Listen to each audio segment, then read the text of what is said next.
Night.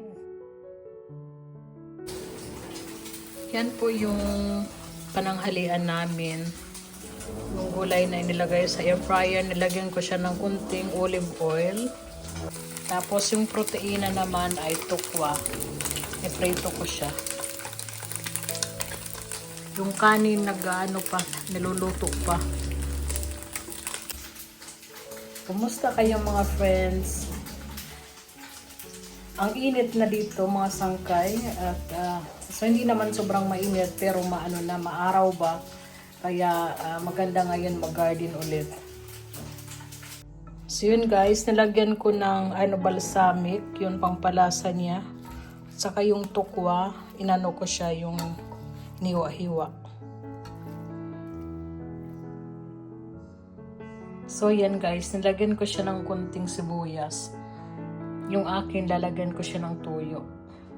Yung kanya ayaw kasi niya ng asin, kaya ganyan lang muna. Yan, luto na din yung aming kanin.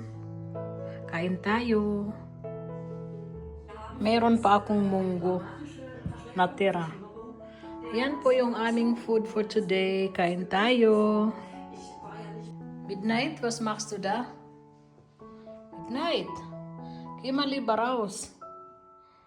Draußen ist schön.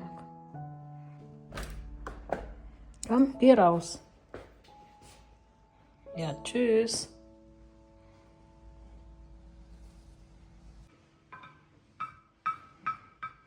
Bango nito. Oh, grabe ang bango. Let's eat. Guten Appetit. Guten Appetit, Schatzi. Guten Appetit. Yan ang aking food. Muss nicht so viel. Was hast du? Oh, lecker. Fing nach Ibit. Was sagt das nochmal? Nee.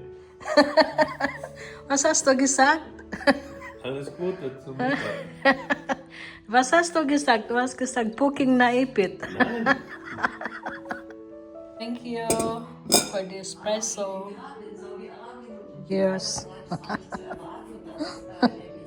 Nandyan si Midnight, nakahiga. Midnight. Napakaganda ng panahon ngayon, oh. Ayan. Wala pa akong mga tanim, mga sangkay. Dahil hindi ako magtatanim nitong taon na ito. Dahil alis kami. Wala naman kami dito. So, tingnan niyo yung mga tinanam ko. Inilipat ko yung mga ko dito, yung mga bulaklak. Diyan. Yung mga spring flowers yan. Dati, nandito yan. Tapos, inanuhan ko siya. Tinaniman ko niya, no? Para lumaki na kagaya dyan. May dala-dala pa akong kape, oh. Ang ikukwento ko mga sangkay, baka hindi ako makapag dito ngayong taon dahil lilipat kami ng bahay at walang mag-asikaso dito sa garden. Kaya kung anong meron dito, yan na lang muna at papabayaan ko na lang sila. Kasi kung bibili pa ako ngayon ng mga pananim or magpapatubo ng mga gulay, baka hindi ko na asikaso. Yung mga tanim ko dito na gaya ng yung garlic, na itinanim ko last year, papatubuin ko na lang. Pwede naman kunin ng anak ko. Yung kukunin na lang niya pagka yung gusto niyang pumunta dito. Pag wala pang nakatira, pagka hindi pa namin paupahan. Hindi ko alam kung papaupahan namin, kung ibibenta, or basta wala pa kaming plano sa ngayon. Lilipat lang muna kami doon at tingnan natin kung gusto namin doon manirahan or bumalik.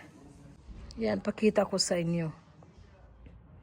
Napakaganda ng bulaklak doon, oh. Ayan, oh, spring flowers. Ang bango-bango pa naman yan. Ayan, ang babango niya ng mga tanim na yan. Nakalimutan ko yung pangalan yan. Yan naman ay yan, Christmas tree. Nilipat ko, nandoon yan dati, tapos inilipat ko siya dito. Iwan ko kung tuloy-tuloy na mabuhay. Tapos, ayan, may tulips. Ayun, umaano na yung tulips ko. Tapos ito naman yung last year ko din ito itinanim. Ano yan, yung garlic. Garlic. Tapos meron ako ditong rose. Yung peppermints. Peppermints ko nagumpisa na silang tumubo. Yung aking naman dito, yung rosemary. Nilipat ko din yan. Dito yan, nililipat ko siya dito. Kasi may tinanim ko yan at saka yan, nandyan yan dati eh. Tapos dito na siya. Ewan ko kung matuloy-tuloy yung buhay niya. Tapos ito naman, matagal na yan dyan. Ayan. Mayroon pa akong parsley dito. Ayan, may parsley. Ang ganda naman na ito. Last year pa din ito, hindi siya namatay. Tapos, yan, mga parsley yan. Ito naman ay salad ito. Yung tinatawag dito na field salad. Ang ginawa ko dati, na kasi last year ko din ito siya tinanim. Ang ginawa ko dito sa ilalim, ko siya. Ginupit ko lang siya, hindi ko siya binunot. Ayun, tumubo siya ulit. Tapos ayan, mayroon pa dyan. Tapos doon. Yan, mga pwede na yan anihin. Tapos ito naman, chive yan. Ilalagyan ko siya ng mga ganito para hindi ni Volky yung pusa namin. Kasi kinakalkal yung lupa. So yan, chive yan. Para sa salad. Yan, mga spring flowers. Yan. Anihin ko kaya yan, yung salad na yan. Kaya lang mayroon pa ako sa kusina. Yan naman, tumutubo dito sa namin. Yan, mga daisy yan. Oh, dumami. Dati, doon lang yan sa kapitbahay. Tingnan mo yung kapitbahay namin. Marami silang daisy doon. Dito sa amin, wala yan. Kaya lang, lumipat. Kaya pinabayaan ko na lang kasi maganda naman siya tingnan.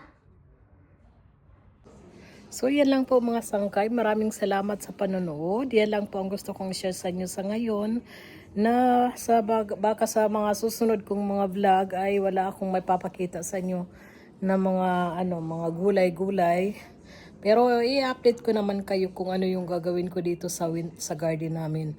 Kasi mahilig talaga ako dito magtambay. Kaya yan lang po muna sa ngayon. Mag-iingat po kayo lagi. Bye! Ako po si Pearl.